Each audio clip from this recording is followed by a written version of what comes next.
Science के class के अंतर्गत हम लोग प्रकाश संश्लेषण पे चर्चा कर रहे थे, जिसमें हम लोग देखिए प्रकाश संश्लेषण क्या है, उसके रॉ मटेरियल क्या है। आज हम लोग चर्चा करेंगे प्रकाश संश्लेषण को प्रभावित करने वाले कारक।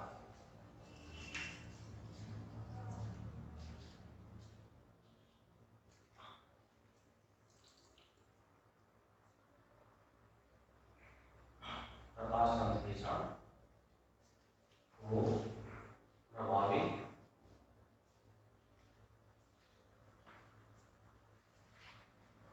करने वाले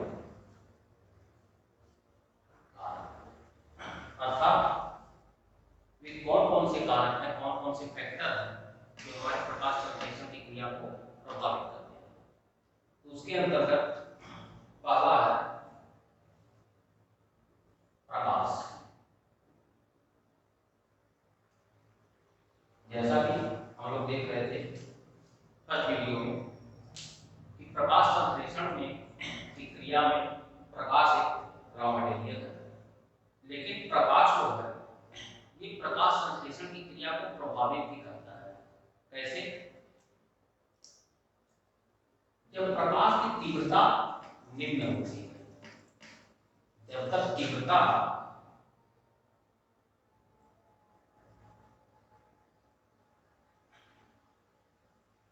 निम्न होती है तब तक तो प्रकाश संश्लेषण की क्रिया अधिक होती है।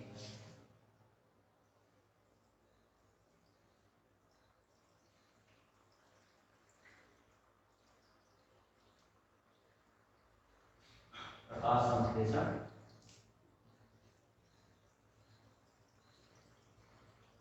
की क्रिया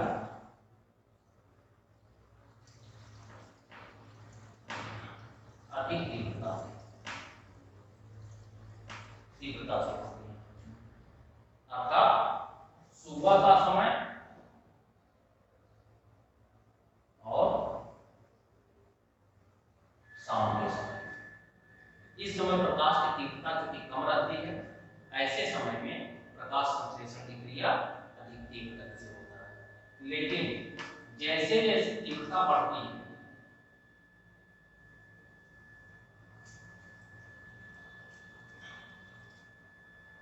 जैसे जैसे तीव्रता बढ़ती है प्रकाश संश्लेषण की क्रिया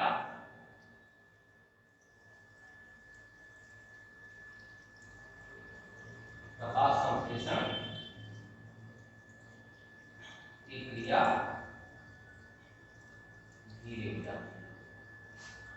तो तीव्रता प्रकाश संश्लेषण की क्रिया को प्रभावित करने वाला कारक है। तो यहाँ से जो प्रश्न आएगा कि प्रकाश संश्लेषण की क्रिया पर तीव्रता का क्या प्रभाव पड़ता है, तो निम्न तीव्रता से प्रकाश संश्लेषण की क्रिया अधिक तीव्र गति से होता है और तीव्रता बढ़ने से प्रकाश संश्लेषण की क्रिया धीरे हो जाती है। प्रकाश संश्लेषण की क्रिया पर तीव्रता का प्रभाव। दूसरा प्रश्न, अगर प्रश्न में आ जाए कि प्रकाश संश्लेषण की क्रिया प्रकाश की किस तीव्रता पर अधिक होती है, तो निम्न तीव्रता पर, या प्रकाश संश्लेषण की क्रिया किस समय सबसे अधिक होती है, तो सुबह के समय या तो शाम के समय। इन दो समय में प्रकाश संश्लेषण की क्रिया अधिक तीव्र गति से होती है, जबकि जैसे ही प्रकाश की तीव्रता बढ़ती जाती है प्रकाश संश्लेषण की क्रिया धीरे हो जाती है। ये दो पर तीव्रता, प्रकाश की तीव्रता का प्रकाश संश्लेषण पर पड़ने वाला प्रभाव। सेकेंड है तापमान।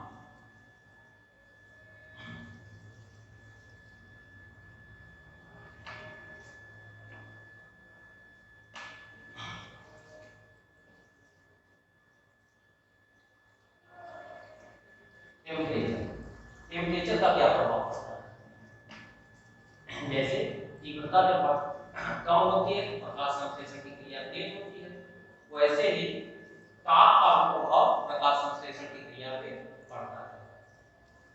जब तक प्रकाश के तापमान 1 डिग्री सेल्सियस से लेकर 37 डिग्री सेल्सियस, 1 से लेकर 37 डिग्री सेल्सियस तापमान तक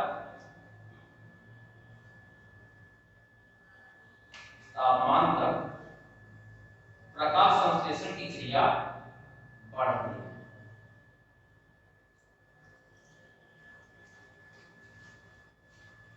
जब हमारे प्रकाश का तापमान जो होता है वो 1 डिग्री सेल्सियस से 37 डिग्री सेल्सियस के तापमान के बीच रहेगा तो प्रकाश संश्लेषण की क्रिया बढ़ती है। लेकिन जब टेम्परेचर 37 डिग्री सेल्सियस से अधिक हो जाती है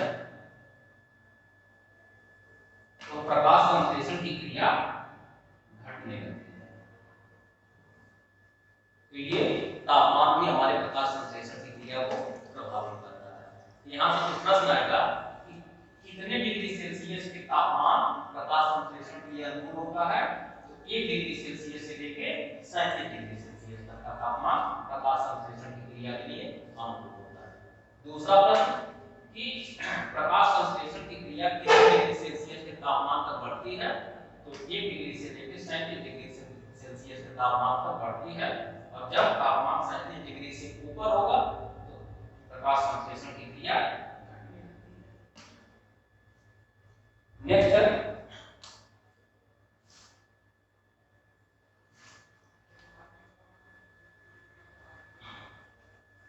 प्रकाश का रंग।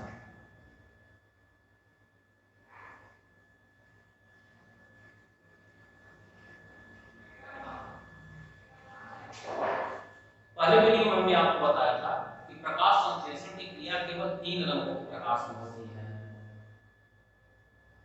लाल में, नीले में और बैगनी में। जब तक प्रकाश के रंग में इन तीनों रंगों को प्रधानता रहती है तब तक प्रकाश संश्लेषण की क्रिया सुचारू रूप से होती है। लेकिन पराबैंगनी प्रकाश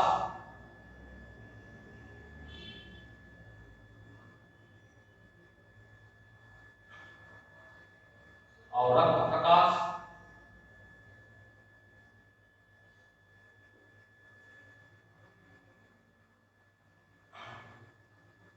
पीले रंग का प्रकाश और हरे रंग का प्रकाश, ये 4 रंग के प्रकाश ऐसे हैं जिसमें प्रकाश संश्लेषण की क्रिया नहीं होती।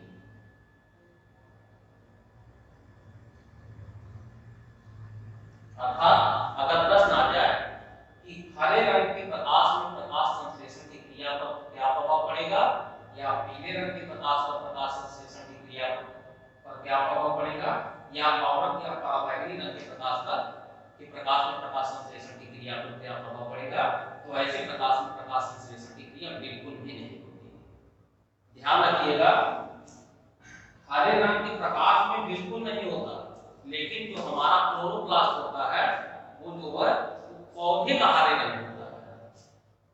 तो आप कंफ्यूज मत होइएगा, जहां प्रकाश की बात आ जाएगी वहां हरा रंग काम नहीं करता। तो ये हुआ किन किन रंगों के प्रकाश में प्रकाश संश्लेषण की क्रिया नहीं होती। नेक्स्ट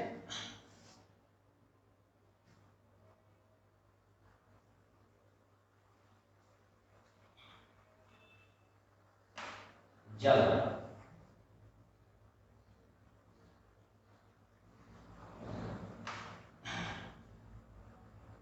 जल के अभाव में प्रकाश संश्लेषण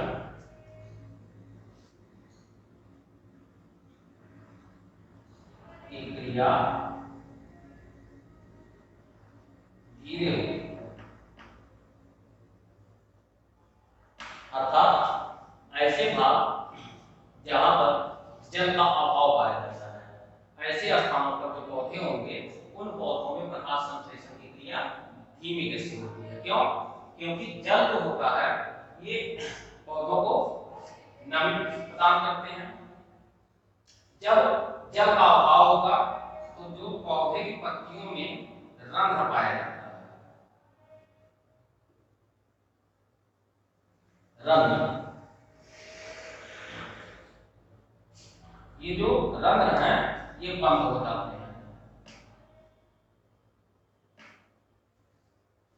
और पौधों के रंध्र के बंद होने की वजह से प्रकाश संश्लेषण की क्रिया प्रभावित हो जाती है, धीरे होने लगती है। क्योंकि अगर रंध्र खुला रहेगा तो वाष्पोत्सर्जन की क्रिया तीव्र होगी, वाष्पोत्सर्जन की क्रिया तीव्र होने से जल का अभाव हो जाएगा, पत्तियों पर वाइट इफेक्ट पड़ेगा। तो ऐसे कंडीशन में रंध्र चूंकि बंद हो जाते हैं तो रंध्र के बंद होने की वजह से प्रकाश संश्लेषण की क्रिया धीरे हो जाती है। तो जल के अभाव में प्रकाश संश्लेषण की क्रिया धीरे होगी और जल के अनुकूलित अवस्था में होने पर जितनी आवश्यकता है जल की उतनी आवश्यकता की खोज होती है तो प्रकाश संश्लेषण की क्रिया पुनः जो है धीरे से हो जाती है। ये हुआ प्रकाश संश्लेषण की क्रिया को प्रभावित करने वाले कारक। अब हम लोग देखेंगे प्रकाश संश्लेषण की क्रिया में ऊर्जा का रूपांतरण।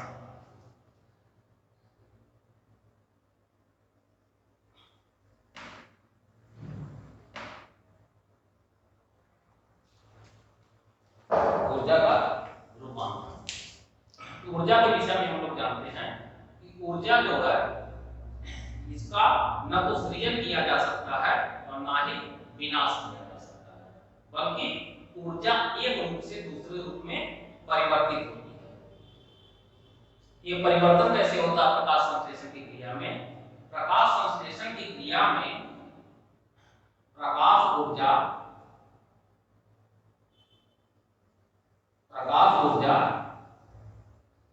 रासायनिक ऊर्जा में परिवर्तित हो जाता है।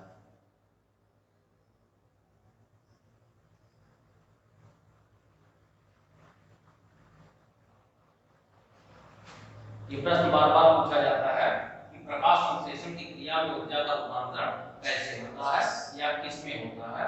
तो आप लगाएंगे प्रकाश ऊर्जा रासायनिक ऊर्जा में परिवर्तित हो जाता है। जैसा कि हम लोग इसका जब फार्मूला देखते थे हमने आपको बताया था 6CO2 प्लस 12H2O प्रकाश क्लोरोफिल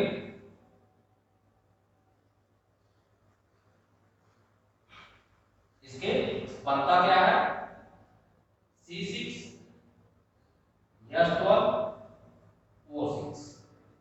तो आप देखेंगे कि जो प्रकाश ऊर्जा यहां से ग्रहण किया गया यह कार्बोहाइड्रेट या ग्लूकोज में परिवर्तित होकर रासायनिक ऊर्जा में कन्वर्ट हो गया। ये हुआ प्रकाश संश्लेषण की क्रिया में ऊर्जा का रूपांतरण। तो आप लगाएंगे उत्तर इसका प्रकाश ऊर्जा रासायनिक ऊर्जा में कन्वर्ट होता है। ठीक, अब हम लोग कुछ महत्वपूर्ण तथ्य पर विचार करेंगे जो एग्जाम के दृष्टि से महत्वपूर्ण है, यहाँ से प्रश्न पूछे जाते हैं। जैसे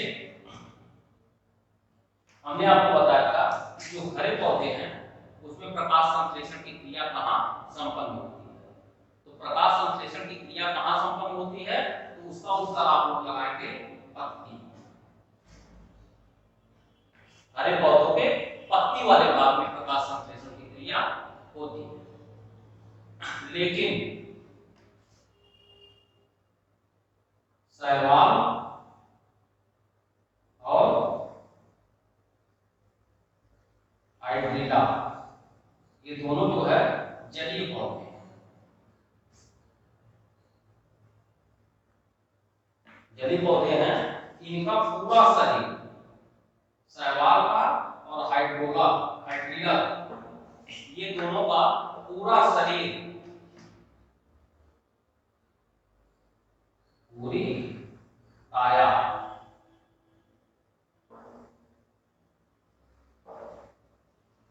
ये प्रकाश संश्लेषी होता है।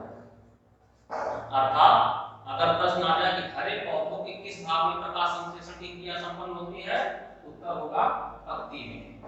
लेकिन अगर प्रश्न आ जाए वे कौन से जलीय पौधे हैं जिनका पूरा शरीर ही प्रकाश संश्लेषी होता है तो उसका उत्तर होगा शैवाल का और हाइड्रिला का। इनकी पूरी काया ही प्रकाश संश्लेषी होता है, कहीं पर किसी भी भाग में प्रकाश संश्लेषण की क्रिया ये संपन्न कर सकते हैं। इनके लिए ऑप्शन नहीं है कि केवल पत्तियों में ही होगा। कहीं भी कर सकते हैं। नेक्स्ट है दूसरा फैक्ट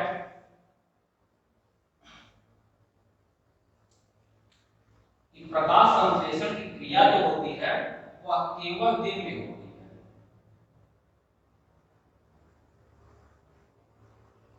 केवल दिन में होती है, रात में नहीं होती। अब आप कंफ्यूज मत करिएगा कि हमने आपको बताया कि प्रकाश संश्लेषण की क्रिया कृत्रिम प्रकाश में भी हो सकता है, तो क्यों नहीं ऐसा है कि रात में जो है हम टॉर्च जला दिए और प्रकाश संश्लेषण की क्रिया होने लगी? ऐसा नहीं है।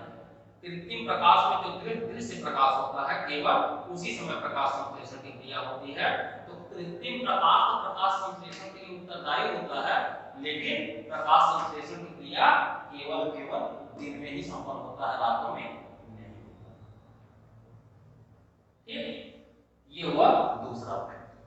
तो प्रकाश संश्लेषण के अंतर्गत हम लोग जितना भी पढ़े हैं उसमें पहला क्या है, परिभाषा खंड से जो प्रश्न आएगा कि प्रकाश संश्लेषण की क्रिया में पौधे अपने जो भोजन का निर्माण करते हैं उसका किसका निर्माण होता है भोजन के रूप में, तो कार्बोहाइड्रेट का या ग्लूकोज का।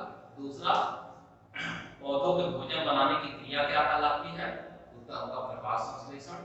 तीसरा, प्रकाश संश्लेषण की क्रिया पौधों के किस भाग में होती है, उत्तर होगा पत्तियों में। नेक्स्ट, वे कौन से जलीय पौधे हैं या कौन से पौधे हैं जिनकी पूरी काया में प्रकाश संश्लेषण की क्रिया हो सकती है, तो उत्तर होगा शैवाल और हाइड्रीला। नेक्स्ट क्वेश्चन, प्रकाश संश्लेषण की क्रिया किस लवक में होती है, तो क्लोरोप्लास्ट में, और क्लोरोप्लास्ट के केवल विभागपूर्ण कोशिकाओं में जहां क्लोरोफिल मौजूद होता है। ठीक, नेक्स्ट प्रश्न, प्रकाश संश्लेषण की क्रिया में प्रकाश ऊर्जा का रासायनिक ऊर्जा में परिवर्तन होता है। नेक्स्ट प्रश्न, प्रकाश संश्लेषण की जो क्रिया होती है वे प्रकाशित अभिक्रिया कहाँ होती है और अप्रकाशीय अभिक्रिया कहाँ होती है, तो प्रकाशीय अभिक्रिया ग्रेना में होती है और अप्रकाशीय अभिक्रिया स्ट्रोमा में होती है। नेक्स्ट, प्रकाश संश्लेषण की क्रिया में आवश्यक रॉ मटेरियल क्या होते हैं, तो कार्बन डाइऑक्साइड होता है, जल होता है, क्लोरोफिल होता है और सूर्य का प्रकाश होता है या कृत्रिम प्रकाश भी हो सकता है। नेक्स्ट प्रश्न, कार्बन डाइऑक्साइड का ग्रहण कहाँ से करते हैं, तो जो जलीय पौधे होते हैं वो जल में घुलनशील लेते हैं कार्बन डाइऑक्साइड, और स्थलीय पौधे वातावरण से ग्रहण करते हैं। जल को कहाँ से ग्रहण करते हैं और कैसे, तो जल को जो है जड़ों के बालों से ग्रहण करते हैं और परासरण या ऑस्मोसिस के क्रिया से ग्रहण करते हैं। प्रकाश में सूर्य का प्रकाश या कृत्रिम प्रकाश हो जाता है। प्रकाश संश्लेषण की क्रिया को प्रभावित करने वाले कारक में प्रकाश आता है। प्रकाश में आप जानते रहिए कि लाल रंग, नीला रंग और बैगनी रंग, इन तीन रंगों के प्रकाश में प्रकाश संश्लेषण की क्रिया सुचारू रूप से होती है, जिसमें लाल रंग में सबसे अधिक होती है, बैगनी रंग में सबसे कम होती है। पराबैगनी रंग, औरत, नीला, हरा और पीला, ये चार रंग ऐसे रंग हैं जिसमें प्रकाश संश्लेषण की क्रिया बिल्कुल होती है। नेक्स्ट है, जब तक प्रकाश की तीव्रता कम रहती है तो प्रकाश संश्लेषण की क्रिया तीव्र गति से होती है। तीव्रता बढ़ने के साथ साथ प्रकाश संश्लेषण की क्रिया मंद गति से होने लगती है। टाइम अगर पूछ ले तो सुबह का समय और शाम का समय प्रकाश संश्लेषण की क्रिया के लिए सबसे अनुकूल समय होता है। इस समय प्रकाश संश्लेषण की क्रिया तीव्र गति से होती है क्योंकि प्रकाश की तीव्रता कम होती है। नेक्स्ट है कि तापमान का क्या प्रभाव पड़ता है, तो तापमान में आप बताएंगे कि जब तापमान 1 डिग्री सेल्सियस से लेकर 37 डिग्री सेल्सियस तक के बीच में होता है तब तक प्रकाश संश्लेषण की क्रिया बढ़ती है, और 37 डिग्री सेल्सियस के ऊपर जाने पर प्रकाश संश्लेषण की क्रिया घटती है। इस प्रकार से प्रकाश संश्लेषण की क्रिया और प्रकाश संश्लेषण से संबंधित जितने प्रश्न हैं उस पर आप हम लोग आज अध्ययन किए। नेक्स्ट वीडियो में नेक्स्ट चैप्टर पर चर्चा करेंगे। वीडियो को अगर अच्छा लगा हो तो लाइक करिए, शेयर करिए और सब्सक्राइब करना मत भूलिएगा, जिससे